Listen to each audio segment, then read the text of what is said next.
we deal with varied degrees of tenants. Some of those have physical disabilities, some of those have mental disabilities, and it's about making sure that we work with them to try and make the process as streamlined and least stressful as possible.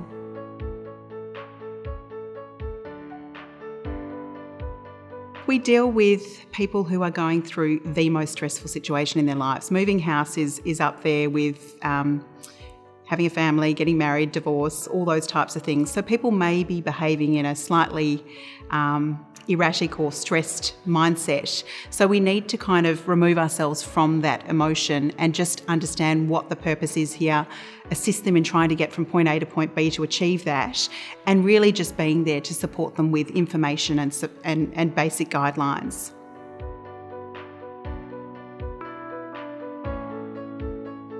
We have some tenants, one that springs to mind is someone that's visibly impaired.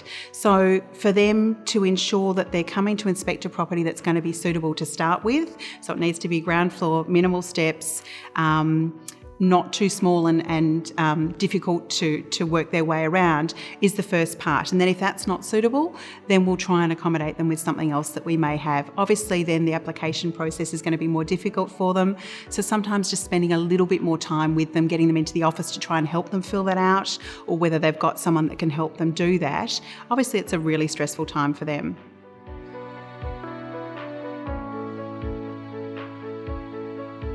So what we look for in an application form is current accommodation and the stability with that, previous accommodation and the stability with that, and ideally it is rental history through an agent rather than a private landlord, but that can also be through assisted accommodation as well. Then we look at the ability to cover the rental that they're committing to, so whether that be through employment or benefits, and in addition to that, any savings that they may have or any support they may be receiving from someone else.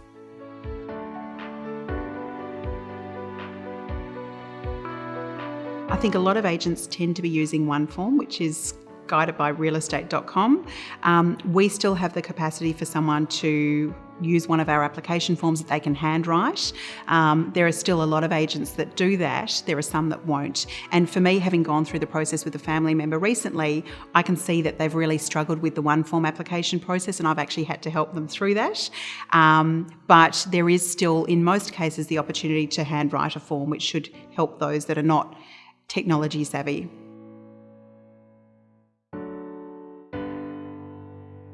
The key points to make a successful application are to ensure that you thoroughly complete that application form, fill in all the fields, make sure that they're up to date, make sure all the contact numbers for your references are relevant and accurate so that the agent can call them and get through straight away rather than having to chase the information. Make sure that all the photo ID is attached, the 100 points. Make sure there's any supporting documentation regarding Centrelink payments or financials that you may have to show that you can actually pay the rent, and we can sustain that to the landlord so that they can make an informed decision. I have a sister-in-law who suffers from severe mental illness. She's been living with it since she was about 15. She's been in and out of private rental accommodation and rental accommodation through agents, and she's an excellent tenant. She pays her bills on time, her mother is a guarantor, but currently the process has been really challenging because agents won't communicate with her. They won't even respond to the application process that's put in. Often I'll contact them and ask them to review it further, and they don't respond to me. And that's where we have a real issue in society, because it's an excellent application form. Her partner works full time, she receives benefits, she's got savings and she's got a guarantor, and there's really no reason why she wouldn't be a good tenant.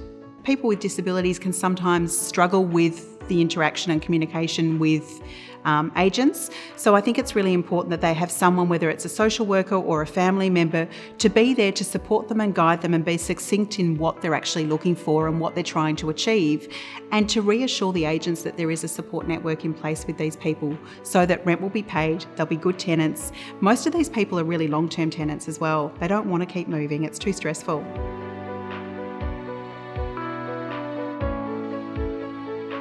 can go both ways, unfortunately, depending on which agent you might deal with. Some may completely discard it because there is a disability disclosed.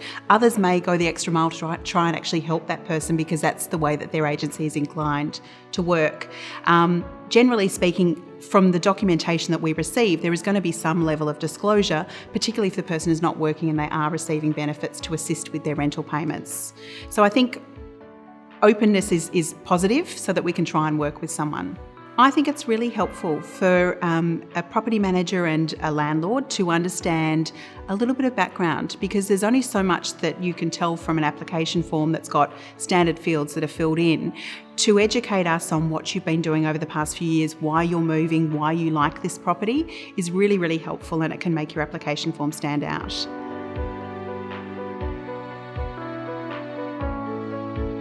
At the end of the day, the landlord does. We'll obviously make a recommendation to the owner, and there are tenants in the past that we've had who may not have rental history, but everyone needs to have an opportunity to start that rental history. So it's about trying to educate a landlord that someone may need that first start, and often when we've done that, we've actually achieved a great tenancy in place for everyone.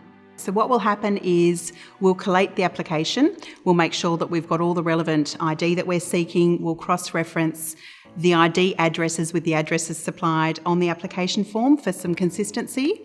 We'll then go and we'll check the current residential accommodation and the previous accommodation. We'll then look at the income capacity. So whether that's via employment or via Centrelink or some sort of payments, we need some proof so that we can sustain that with the landlord and then refer it to the landlord for discussion.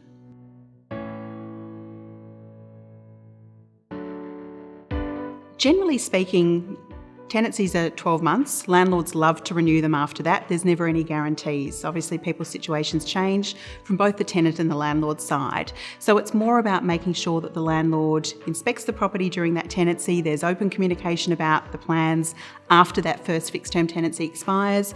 Any maintenance is addressed promptly. That's what makes someone comfortable in their home. And then obviously the rent situation. Landlords are looking to increase rents. Our job is to guide them on what market rent is to try and stabilise the tenancy rather than push a tenant out and try and start all over again and increase the rent. So it's a balance for everyone.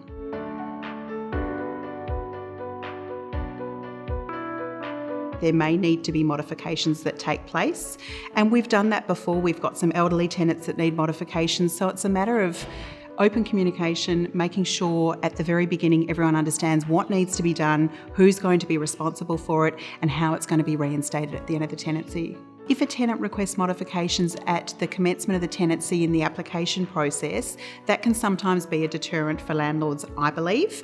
My recommendation would be to make the application and then at the time of signing the lease, request that some additional conditions be added that are required and the manner in which they're going to be implemented and reinstated at the end of the tenancy, and that can be written into the lease.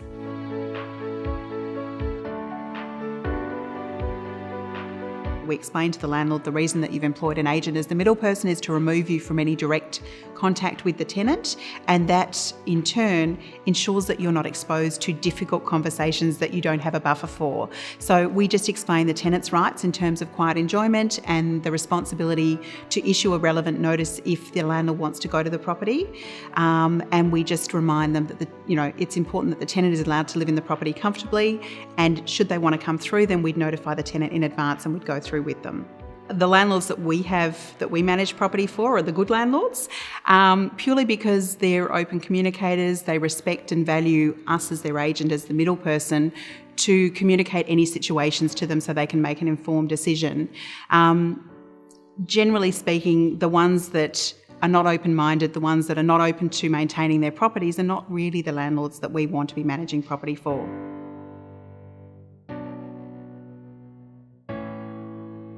At the beginning of a tenancy, we take a bond, a security deposit. That will either be paid up front when they secure the property or paid when they collect the keys. And in return, we're obliged to provide them with a condition report.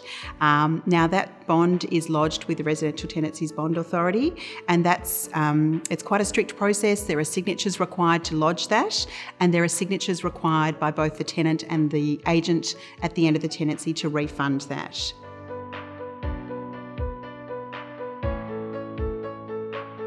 So there's a duty of care for an agent to supply a condition report if a bond is exchanged for the tenancy.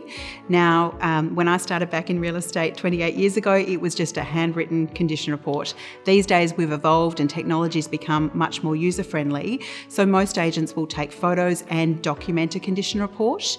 That will be supplied to the tenant when they move into the property. We ask that tenant to add any amendments to that condition report. We believe that's used to treat or refer to the condition of the property, not to list maintenance items. We do ask that they're listed separately to the agent, and that condition report with any comments that the tenant may have made will be used at the end of the tenancy. So if the tenant doesn't return any comments on that condition report, the original one completed by the agent will be used at the end.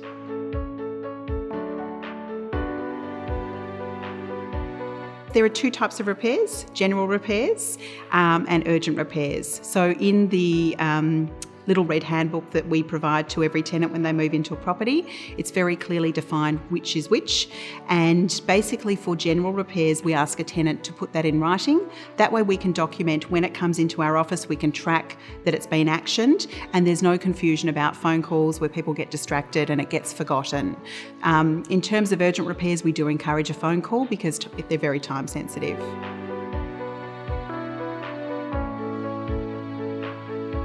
We encourage tenants to communicate between themselves or residents if there is an issue. Depending on what that issue is, it may get escalated to be a civil matter, which is outside of an agent's responsibility. But we've also got a little booklet that we often give to tenants that may be having issues with communication with neighbours, that's put out by the government, that is quite helpful in resolving basic disputes. But I think as an individual who's experienced living an everyday normal life and then having to go through an upheaval of being someone with a disability can be quite demoralising, quite debilitating, particularly when they're of sound mind and they know what life used to be like. It could be very, very difficult.